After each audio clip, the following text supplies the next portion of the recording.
Bab 1415. Mencari wanita bergaun polos.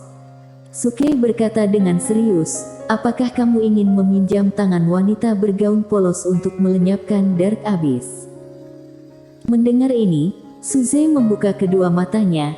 Dia diam selama beberapa saat, lalu berkata dengan pelan, kita sudah berkonflik dengan Dark Abyss selama lebih dari 100.000 tahun. Sudah berapa banyak orang dewa kuno yang berkorban selama ini? Suke diam. Suze lanjut berkata, selama 100.000 tahun ini, kedua belah pihak tidak dapat saling mengalahkan, tapi sekarang, perang ini sudah seharusnya segera berakhir. Suke berkata dengan serius, apakah senior itu benar-benar dapat melenyapkan Dark Abyss? Suze mengangkat kepalanya dan melihat ke arah langit yang jauh. Jangankan melenyapkan Dark Abyss, bahkan jika dewa kuno bersatu dengan Dark Abyss, takutnya masih bukan tandingannya.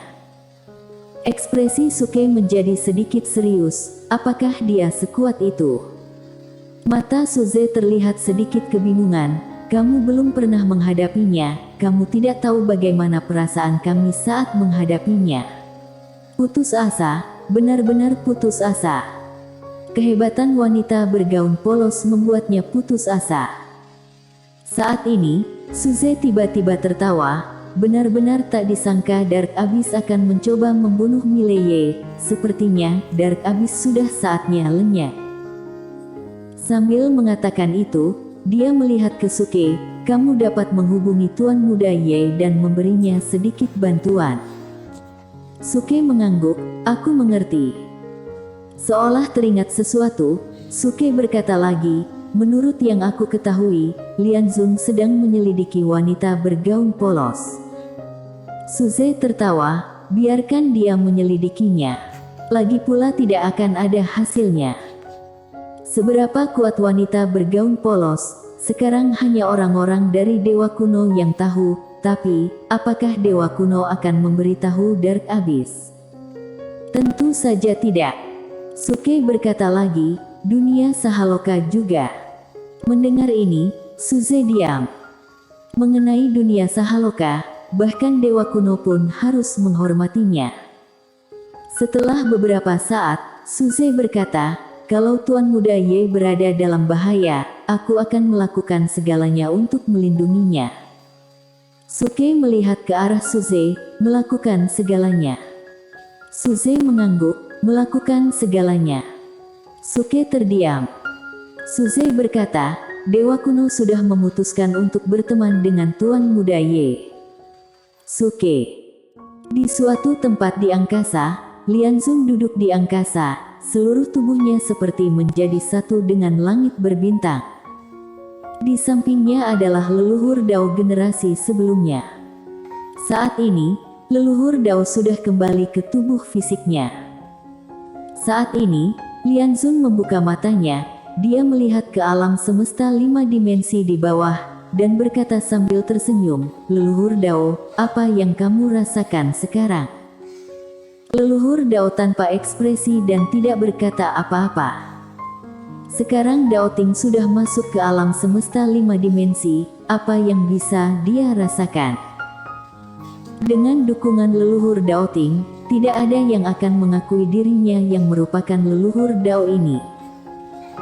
Lianzun tiba-tiba berkata, leluhur Dao, sebelumnya Dao Ting pernah menyelidiki Mileye, apakah kamu tahu siapa wanita bergaun polos di belakangnya? Leluhur Dao menggelengkan kepala, tidak tahu. Lianzun mengerutkan kening, tidak tahu. Leluhur Dao mengangguk, orang itu terlalu misterius, hanya tahu bahwa dia biasanya hanya menggunakan satu pedang untuk membunuh. Satu pedang. Lianzun berkata dengan pelan, menarik. Leluhur Dao menggelengkan kepala, kekuatan wanita ini kemungkinan besar di atas alam Taoisme. Lianzun berkata dengan pelan, di atas alam Taoisme, apa bisa dipastikan? Leluhur Dao menggelengkan kepala, tidak pasti, karena aku belum pernah berinteraksi dengan wanita ini. Setelah terdiam sejenak, Lianzun bertanya, bagaimana cara menemukan orang ini. Leluhur Dao melirik Lianzun, kamu ingin mencarinya. Lianzun berdiri, dia menatap ke bawah, orang ini adalah pelindung Tao Mileye, tentu saja harus mengetahui asal-usul dan kekuatannya yang sebenarnya, kalau tidak, dia akan seperti duri di tenggorokan Dark Abyss kita. Setelah mengatakan itu, Lianzun melihat ke leluhur Dao, bagaimana, apakah kamu tertarik untuk bertemu dengan orang ini? Leluhur Dao mengerutkan kening, aku. Lianzun tertawa, ya. Leluhur Dao diam. Lianzun berkata sambil tersenyum, dengan kekuatanmu, walaupun kamu tidak bisa mengalahkannya, tapi kamu pasti bisa mundur dengan utuh. Tentu saja, kalau kamu takut, tidak masalah, aku bisa mengutus orang lain. Leluhur Dao berkata dengan pelan, tidak perlu mengirim orang lain, aku akan pergi sendiri. Aku juga ingin melihat seberapa kuat orang ini. Tapi, aku tidak tahu di mana dia berada. Lianzun berkata, bukankah sebelumnya ada orang Dao Ting yang pernah menemukannya? Leluhur Dao berkata dengan suara rendah, itu karena kemampuan luar biasa mereka berdua. Tapi, kini mereka berdua sudah tewas. Lianzun berpikir sejenak, kemudian berkata, ini mudah. Setelah mengatakan itu, seorang pria tua tiba-tiba muncul di belakangnya. Pria tua itu berpenampilan mencolok, tubuhnya penuh dengan uang perunggu. Dia memegang tongkat kayu panjang di tangan kirinya, dan di tangan kanannya dia memegang sebuah kulit kura-kura. Lianzun tersenyum dan berkata, Guru, mohon bantuannya. Pria tua itu sedikit mengangguk, lalu perlahan menutup mata, kemudian uang perunggu di tubuhnya mulai bergetar dengan hebat. Melihat hal itu, leluhur Dao mengerutkan kening, ini adalah teknik heksagram. Lianzun berkata sambil tersenyum, ya. Tapi, ini bukan teknik heksagram biasa, ini adalah teknik ramalan dari kitab rahasia. Leluhur Dao hendak mengatakan sesuatu, tapi pria tua itu tiba-tiba membuka mata, dia melihat ke arah langit yang jauh sambil mengerutkan kening. Lianzun bertanya, ada apa? Peramal itu berkata dengan suara serak, di tempat yang sangat-sangat jauh. Leluhur Dao mengerutkan kening, seberapa jauh? Peramal itu berkata dengan serius, sangat jauh. Leluhur Dao melihat ke Lianzun, Lianzun berkata dengan pelan, sangat jauh, bukankah pihak lawan adalah pelindung Tao Mileye? Kenapa dia berada begitu jauh? Atau mungkin, dia memiliki tujuan tertentu? Leluhur Dao berkata dengan serius, mungkin ada tujuan tertentu. Sambil berkata, dia melihat ke peramal itu, apakah kita bisa mengejar orang itu? Peramal terdiam sejenak, lalu berkata, bisa dicoba. Setelah mengatakan itu, dia membuka tangannya dan sebuah koin perunggu hitam muncul di telapak tangannya. Dia memberikan koin itu kepada leluhur Dao, barang ini akan menunjukkan jalan untukmu. Leluhur Dao mengangguk dan menerima koin itu. Pada saat ini, Lianzun tiba-tiba berkata, leluhur Dao, kali ini kamu pergi mencari wanita ini terutama untuk menguji kekuatannya. Kalau tidak bisa mengalahkannya, jangan bertarung dengannya. Menyelamatkan diri adalah yang paling penting. Leluhur Dao menyimpan koin itu, lalu berkata dengan datar, jangan khawatir, selama aku melihat orang itu, aku akan tahu kekuatannya. Setelah mengatakan itu, dia terdiam sejenak, lalu lanjut berkata, bahkan jika aku bukan lawannya, aku yakin dia tidak bisa melakukan apa-apa padaku kalau aku ingin melarikan diri. Aku punya keyakinan itu. Lianzun mengangguk, pokoknya, harus berhati-hati. Leluhur Dao mengangguk, dia tidak mengatakan apa-apa lagi. Dia berbalik dan segera menghilang di langit yang luas. Setelah leluhur Dao pergi, Lianzun tiba-tiba melihat ke peramal, apa yang akan terjadi padanya. Peramal diam. Lianzun mengerutkan kening, tidak tahu atau tak bisa mengatakannya. Peramal menggelengkan kepala, tidak tahu. Setelah mengatakan itu, dia menghela napas. Wanita ini takutnya tidak mudah untuk dihadapi. Lianzun bertanya, apa maksudmu? Peramal sedikit menggelengkan kepala. Saat aku meramal orang ini, aku selalu merasa tidak nyaman. Aku belum pernah merasa seperti ini sebelumnya. Sambil berkata, dia mendongak dan memandang ke arah langit yang jauh. Ada sedikit kekhawatiran di matanya, takutnya kepergiannya kali ini akan berbahaya. Berbahaya. Lianzun mengangkat kepalanya dan melihat ke kedalaman langit, lalu tersenyum dan berkata, aku agak penasaran, seberapa kuat wanita itu. Setelah mengatakan itu, dia seolah teringat sesuatu, lalu menggelengkan kepala dan tersenyum. Membunuh hanya dengan satu pedang terdengar seperti sangat hebat. Setelah selesai bicara, dia berbalik dan pergi. Alam semesta 5 dimensi. Di kota Dao, Mileye dan Safera berjalan dengan santai di jalan. Di tangan kiri Safera ada ikan panggang, dan di tangan kanannya ada sebuah manisan labu. Selama perjalanan, Safera terus-menerus melihat ke sekeliling dengan sangat penasaran. Mileye menatap Safera yang berada di samping, lalu tersenyum tipis. Sebenarnya, dia tidak ingin Safera begitu cepat mengembalikan ingatannya, karena Safera saat ini tidak memiliki banyak beban, dia sangat bahagia. Tentu saja, kalau dia dapat mengembalikan ingatannya, itu juga hal baik. Saat ini, Safera tiba-tiba menarik jari Mileye ke arah kedai mie yang tidak jauh. Mileye tertawa, ayo, makan mie. Safera bergegas mengangguk.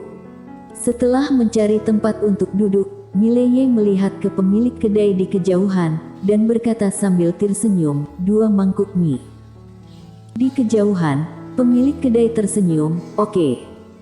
Tak lama kemudian, pelayan membawakan 2 mangkuk mie dan meletakkannya di hadapan mereka berdua. Mileye melihat 2 mangkuk mie di hadapannya, dia diam. Pada saat ini, dia teringat Lin Siye. Lin Si, di mana dia sekarang? Saat ini, Safera tiba-tiba bertanya, kenapa? Mileye menarik kembali pikirannya, lalu tersenyum dan berkata, tidak apa-apa.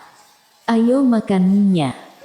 Safera hendak mengatakan sesuatu, saat ini, seorang wanita tiba-tiba berdiri di samping mereka berdua. Orang itu adalah Jesli. Jesli langsung duduk di samping Mileye.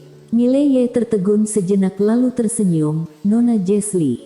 Kita berjumpa lagi. Jesli menatap Mileye, kitab Taoisme ada di tanganmu, benar tidak? Mileye tersenyum, tampaknya, Nona Jesli sudah pernah bertemu dengan orang dunia kegelapan. Jesli tanpa ekspresi, kenapa kamu berbohong? Mileye diam. Jesli menatap Mileye, dan bertanya lagi, kenapa berbohong padaku? Mileye tersenyum masam, Nona Jesli, kalau kamu adalah aku, apa yang akan kamu lakukan? Ekspresi Jesli menjadi dingin, dia tidak mengatakan apa-apa. Mileye berkata lagi, kamu begitu kuat, kalau aku tidak menggunakan cara ini, apakah kamu dan tetua itu akan melepaskanku? Tentu saja tidak, bukan. Jesli berkata, kitab Taoisme itu milik sekte Sahaloka. Mileye tersenyum tipis, kamu yakin? Jesli mengerutkan alisnya, apa maksudmu? Mileye tersenyum, sejauh yang aku ketahui, kitab Taoisme ini berasal dari dunia Sahaloka, tapi bukan milik sekte Sahaloka, benar tidak? Jesli menggelengkan kepala, kamu seharusnya tahu, kalau barang ini ada di tanganmu, itu hanya akan membawakan masalah yang tak terhitung jumlahnya untukmu. Mileye tiba-tiba berkata, kalian bekerja sama dengan dunia kegelapan. Jesli menggeleng, tidak, tapi, tetua kemungkinan besar akan bekerja sama dengan mereka. Mileye tiba-tiba berkata, Jeslie, bagaimana kalau kita bekerja sama? Jeslie menatap Mileye, kita bekerja sama. Mileye mengangguk, kita bekerja sama untuk melawan dunia kegelapan bersama-sama. Jeslie menatap Mileye, tetua tidak akan mau bekerja sama denganmu. Mileye sedikit bingung, kenapa? Jeslie berkata, karena kekuatanmu lebih lemah daripada dunia kegelapan. Mileye.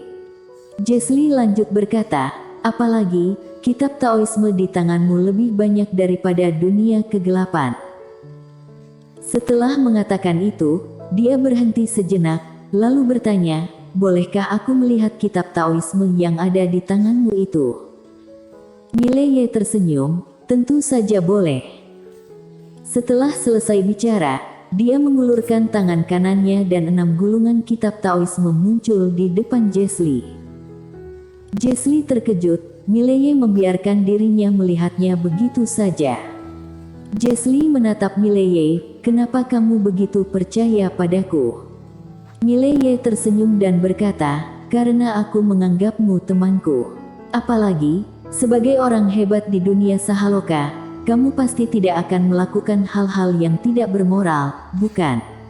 Tentu saja, kalau kamu mencurinya, itu artinya aku sudah salah menilai orang. Aku akan mengakui kelalaianku sendiri. Jeslie terdiam.